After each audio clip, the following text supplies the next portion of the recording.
When we envision meals from the medieval era, our thoughts often drift to lavish feasts within dimly lit castle chambers, featuring tender cooked meats, rare seasonings, and chalices brimming with ale. These enchanting scenes, popularized by movies and shows, depict the extravagant dining of the elite rather than the everyday fare of the vast majority who tilled the soil. For the common folk living between 500 and 1500 CE, eating was less a source of joy and more a struggle for existence.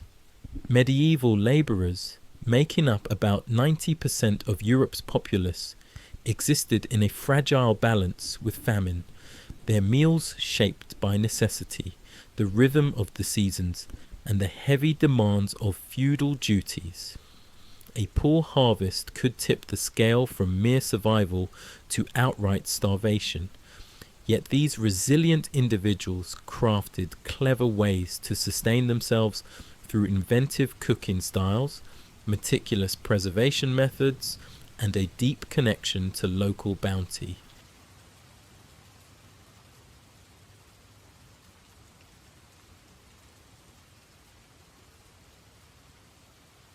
This was a time devoid of refrigeration, global food networks, or nutritional expertise.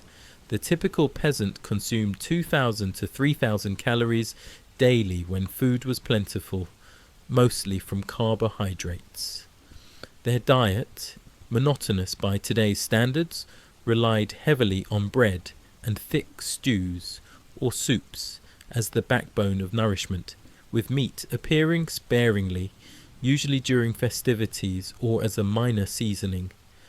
Vegetables were confined to what could be grown nearby, and fresh fruit remained a rare treat tied to specific times of year. What these modest eaters consumed reveals not only their food habits, but also their bond with the earth, their societal frameworks, their technological skills, and their outlook on life. The medieval peasant's diet was not a matter of preference, but a reflection of intricate systems involving land ownership, farming techniques, religious practices, and communal responsibilities. As we delve into the affordable dishes that sustained medieval lives, we uncover a cuisine forged from necessity, yet enriched with extraordinary creativity, from the ever-present daily bread to gathered woodland treasures, from simple stews to carefully stored winter reserves. The medieval peasant diet stands as one of humanity's most triumphant adjustments to environmental limits and social disparities.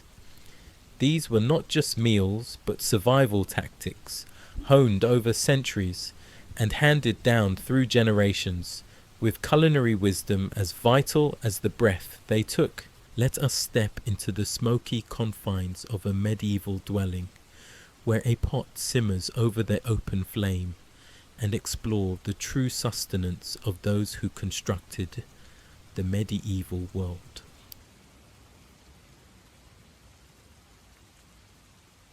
Daily bread stood as the cornerstone of medieval survival, a food so central, it defined their very existence.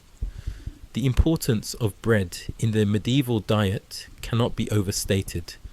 It was truly the sustenance of life. Excavations in medieval settlements frequently uncover remnants of bread ovens, grain silos, and grinding tools, underscoring bread's vital role. For the average peasant, bread accounted for 70 to 80% of their daily energy needs, with records from 13th century England showing a labouring man might eat 2 to 3 pounds daily, a quantity that feels immense today, but was essential for relentless physical work. This dependence on bread was so deep that wages were occasionally measured in loaves, and bread prices were tightly controlled to avoid social turmoil.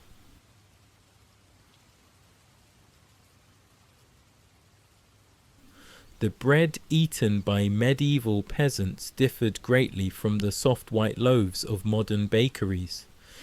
It was typically crafted from rye or maslin, a blend of wheat and rye, yielding a heavy, dark loaf. The milling process was crude, often leaving tiny stone fragments and impurities in the flour, yet this roughness offered an unintended advantage, delivering more fibre and nutrients than today's refined flour. Bread making was a labour-intensive, communal effort. In many villages, families mixed dough at home, but baked it in the Lord's oven, paying a fee known as banalities. Archaeological finds from places like Warren Percy in Yorkshire revealed these shared ovens, which doubled as social gathering spots. By the later Middle Ages, some peasants built small clay or stone ovens near their homes.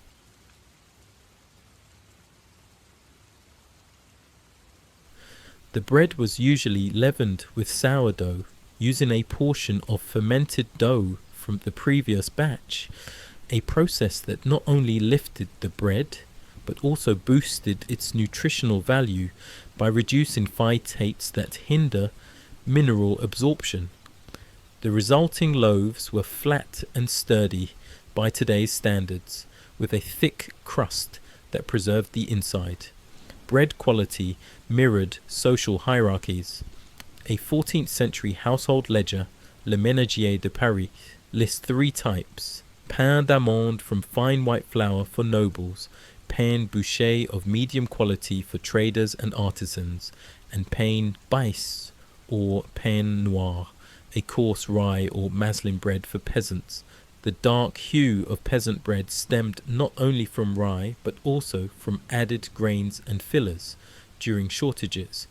With archaeological analysis of preserved crumbs from sites like Hangleton in Sussex, showing barley, oats, peas, beans, acorns, and even ground bark in famine times. Bread was more than nourishment. It held deep cultural and spiritual meaning, echoed in the Lord's Prayer's request for daily bread, reflecting genuine fears about securing this staple.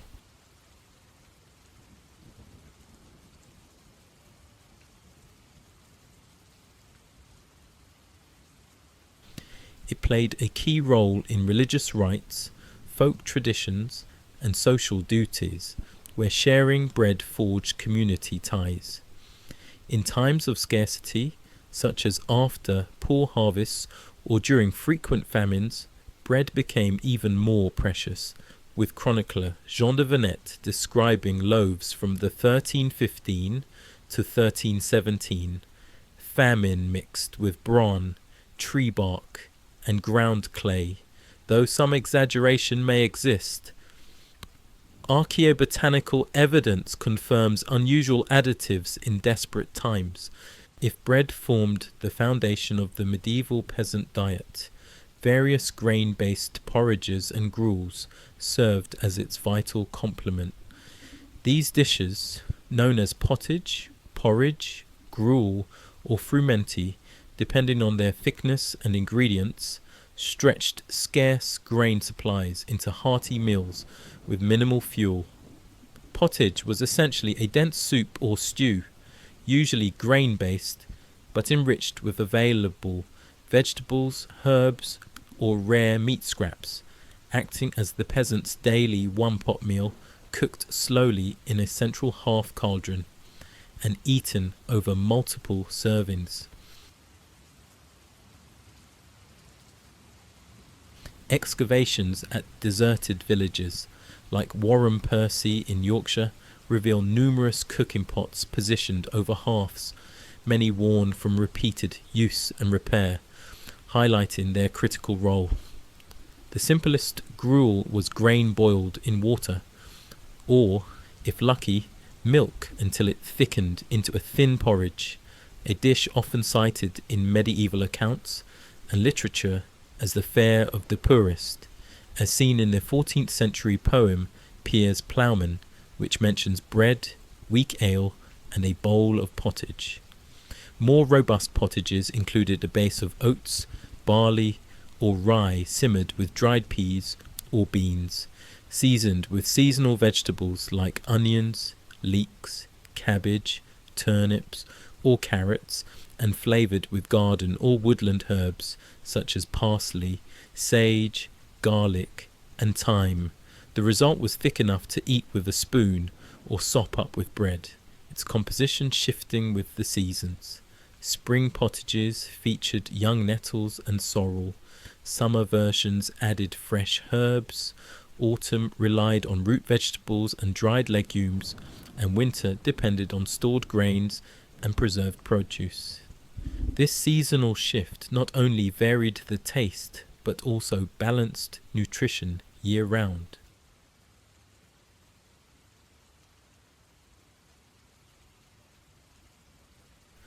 The cooking method was ingeniously efficient, with the cauldron hung on an adjustable chain or hook called a hanger or trammel, allowing heat control, simmering all day as family members dipped in as needed, refreshed with new ingredients each evening to sustain the pot for days. This maximized fuel use, vital when firewood was limited. Residue analysis from pots at West Cotton in Northamptonshire confirms a mix of barley, oats, wheat, peas and leafy greens, while carbonized remains from European hearths show similar grain vegetable blends. For special occasions or wealthier homes, pottage might include richer additions.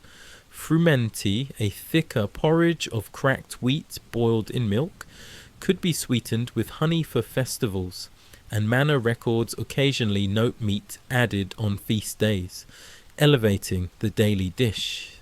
Nutritionally, these grain-based meals offered complex carbohydrates for energy, some protein from legumes, and a way to eat otherwise unpalatable vegetables and herbs, with long, slow cooking enhancing nutrient availability and neutralizing anti-nutrients in grains and legumes.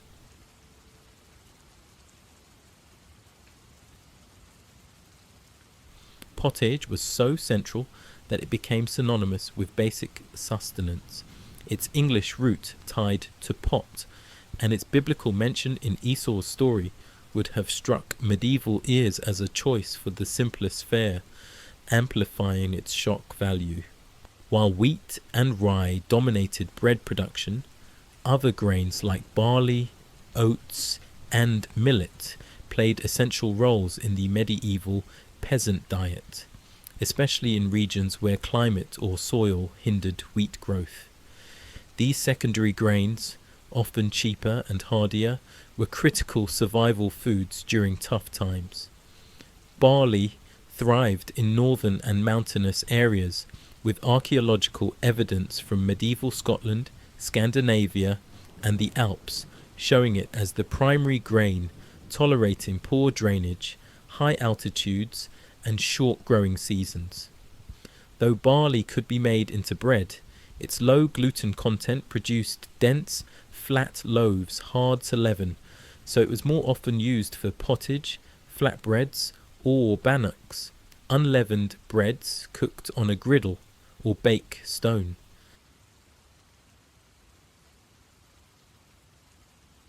Excavations at Hountor on Dartmoor uncovered several bake stones in peasant homes, underscoring this method's importance. Barley also fueled beer production, even in the poorest households, where part of the harvest was malted and brewed into ale, offering calories, nutrients, and safe hydration when water was suspect. 14th century English manor records suggest a daily gallon or more of weak ale per adult. Oats flourished in the cool, damp climates of northern Europe, notably Scotland, Ireland, and Scandinavia, where historian Hector Bose in the 16th century noted the common diet of oatcakes and pottage mixed with peas or beans, supported by archaeological finds of oat remains and processing tools at Scottish sites. Oats rarely became bread, but were eaten as porridge or baked into oatcakes from oatmeal, water and salt, cooked on bake stones for portable field food. Millet, vital in Central and Eastern Europe and poor soil regions, matured quickly in 60 to 90 days, needed little water, and served as a safeguard against winter crop failures, with archaeological evidence from Poland, Hungary, and parts of France and Italy showing significant use.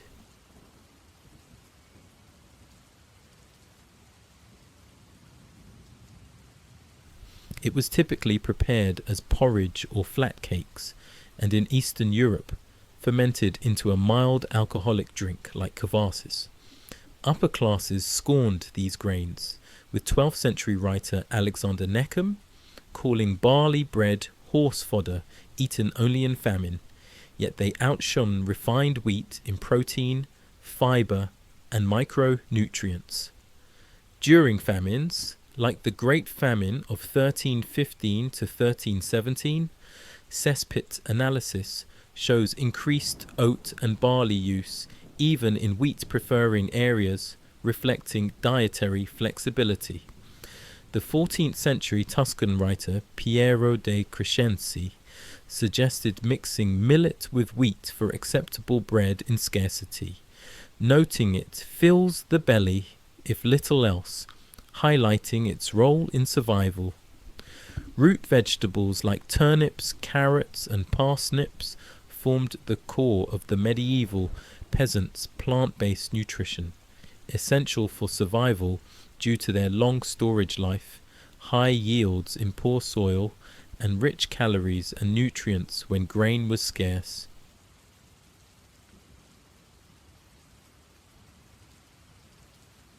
Turnips stood out as a key crop across northern Europe, with archaeological finds of seeds and pollen at rural sites confirming their prevalence. A 13th century treatise by Walter of Henley praised them as food and fodder, sustaining households through lean months. Unlike modern small, purple-topped turnips, medieval varieties were larger, irregular, and often whiter, with the stronger, bitter taste, typically boiled or roasted, added to pottage, or mashed with other vegetables, and dried into flour. During 14th century famines, carrots in medieval Europe were purple, white, or yellow, not the orange type bred later in the 17th century Netherlands, thinner, woodier, and more bitter, valued for storage and versatility. Parsnips, with higher sugar and caloric content, were prized in northern regions with short growing seasons, sweeter after frost, providing winter nutrition, with seeds found in English, German, and Scandinavian village middens. These crops followed seasonal planting in late spring or early summer, harvested in late autumn, and stored in root cellars or outdoor clamps, mounds covered with straw and soil, discovered at Warham Percy, with preserved turnips and parsnips in straw layers.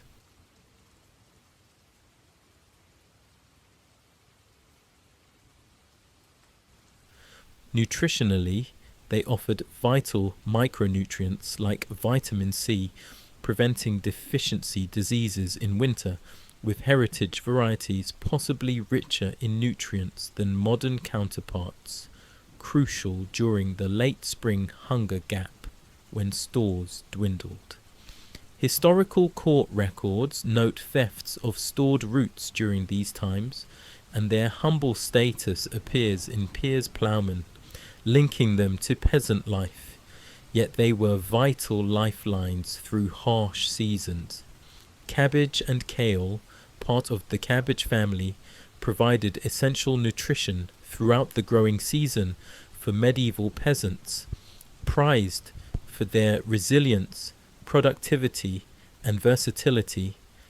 Cabbage was a staple across Europe, with looser, leafier forms resembling modern spring greens or collards, allowing continuous harvesting without killing the plant. as confirmed by seed and pollen finds at sites like West Stow in Suffolk.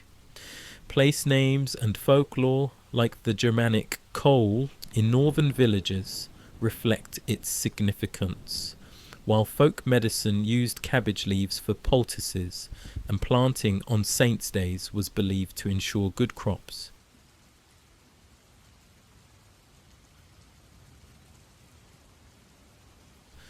Coal, vital in northern regions for its cold hardiness, grew tall and robust, up to 6 feet, yielding leaves through winter in milder areas, with cultivation starting seedlings in spring beds, as noted in Pietro de Crescenzi's Ruralia Commoda, 1304 to 1309. Preservation involved leaving hardy varieties in the ground, or fermenting into sauerkraut-like preparations, with pottery vessels and residues from Germany and Poland confirming this practice. Rich in vitamin C, these greens prevented scurvy in winter, aided digestion of coarse bread with their fibre, and heritage varieties likely offered higher nutrient levels, boiled simply or added to pottage, sometimes with bacon when available, enhancing the peasant diet across seasons. Onions, leeks and garlic from the allium family were indispensable in the medieval peasant diet, serving as both flavour enhancers and medicinal aids, with widespread use across all classes. Onions, the most common, show carbonized remains and papery skins at sites like Warham Percy, stored dried or in cool conditions, differing from modern varieties with smaller, more intense flavours, as described by Pietro de Crescenzi.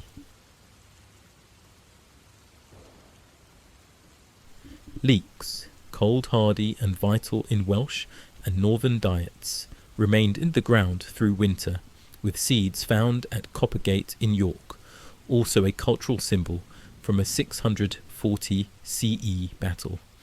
Garlic, with its strong flavour and antimicrobial properties, appears in clove and bulb fragments across Europe, valued in medical texts like the Salernitan regimen for treating ailments mitigated by milk. Grown in small plots with minimal care, propagated vegetatively, they were preserved by drying or pickling, adding depth to bland pottages and stews, and used medicinally for coughs and colds, with higher allium traces in winter cesspits, reinforcing their peasant identity despite their odour. Legumes, like dried peas, broad beans and lentils, were critical for medieval peasants, offering protein and calories when meat was rare, consistently found in archaeological and documentary evidence. Dried peas dominated northern Europe, with carbonized pods and toothware from coarse diets at Warham Percy, smaller and tougher than modern varieties, grown for storage.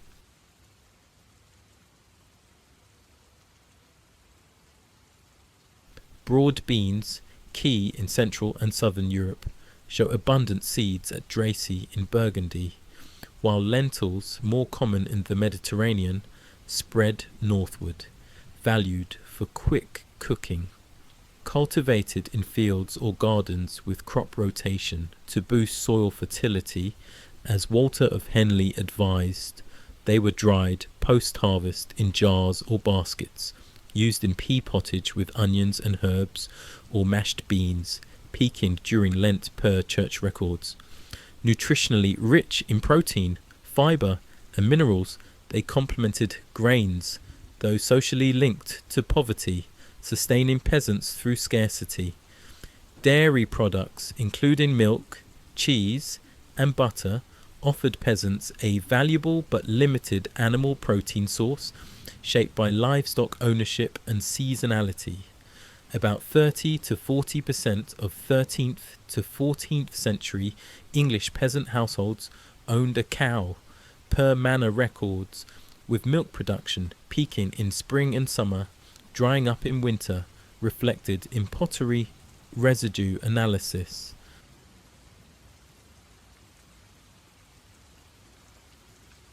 fresh milk spoiled quickly without refrigeration, so it was often turned into cheese or butter, with le ménagier de Paris noting cheese's profit over milk. Cheese moulds at Warren Percy and butter churns at Rattray in Scotland confirm household production, with simple fresh cheeses and salted butter for preservation. Obtained via communal herds or labour payments, dairy provided fats, vitamins and calcium, varying regionally, with alpine areas showing more dairy reliance and cultural fasting rules sometimes bent per pot residue evidence. Eggs were a key animal protein for medieval peasants, requiring minimal investment via hardy chickens, with bones and shells found at Warren Percy across nearly every dwelling. Manor records from 1279 list eggs as rents, with smaller, leaner, medieval hens, laying 60 to 80 eggs yearly, foraging on scraps.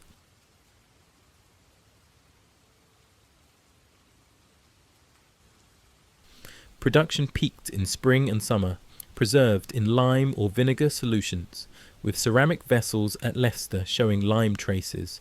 Nutritionally, eggs offered complete protein and vitamins, vital in a plant-heavy diet, and held cultural value at Easter per church accounts, also serving as a marketable commodity for women's income. Fish, especially preserved forms, were crucial for medieval peasants, particularly during fast days banning meat, with bones at inland Warren Percy showing transported preserved fish. Coastal sites like Meols on the Wirral reveal net weights and processing areas, with herring dominating northern Europe's diet, preserved by drying or salting per archaeological finds. Monasteries, fish ponds, later community resources and market purchases extended access, providing protein and omega-3s, varying by region, with cultural and economic roles in fishing rights and seasonal harvests.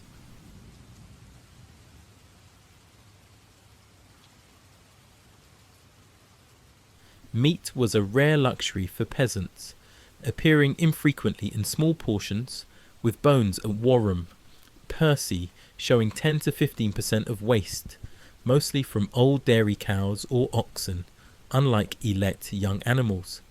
Pigs, kept for meat, and poultry like chickens offered occasional protein, slaughtered in autumn for preservation by salting or smoking, with chambers at Rattray confirming this. Organs and blood were utilised, per le ménagier de Paris, with poaching risks noted in court records, providing iron and B12, varying by region and tied to feast day abundance. Peasants relied on wild greens like nettles and fat hen from the landscape, with seeds at Warham Percy showing their use, gathered by women in spring for nutrients post-winter per Hildegard of Bingen. Dandelions, sorrel and wild garlic added flavour and medicine, preserved by drying, with coprolite evidence confirming consumption, reflecting sophisticated ecological knowledge passed orally.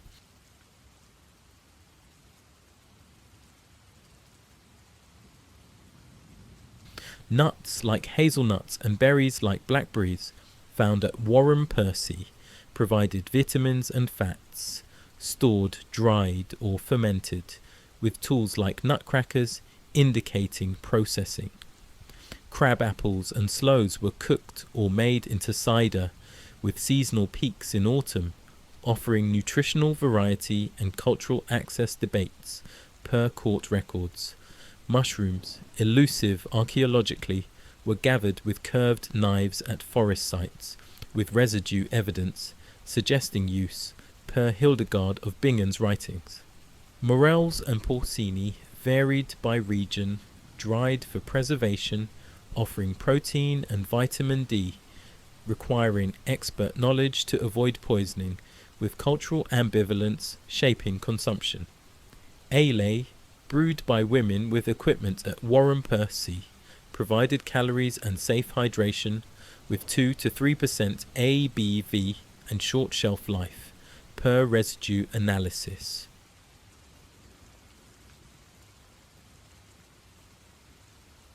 Hopped beer emerged later, shifting to commercial production with communal help ales, fostering bonds, per quart mentions, offering B vitamins and economic flexibility, water, managed via wells at Warren Percy, and herbal infusions with mint, per residue fines, supplemented ale, with charcoal purification and boiling noted in text. Fruit drinks and whey added hydration, varying seasonally, with children likely getting weaker options, reflecting regional and religious influences.